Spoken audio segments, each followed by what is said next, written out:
Akcija Šolar na smuči, ki poteka med 20. in 24. januarjem, bo učencem 4. in 5. razredov osnovnih šol omogočila enodnevno brezplačno, zabavno in predvsem poučno smučarsko izkušnjo.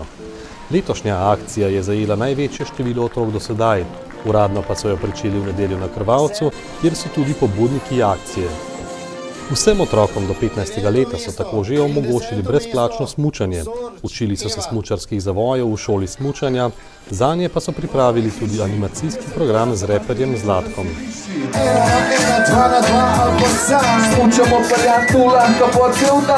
Akciji so se tudi tokrat pridružili policisti, ki so skrbeli za varnost mladih smučarjev in jim pomagali osvojiti osnovnih 10 FIS pravil.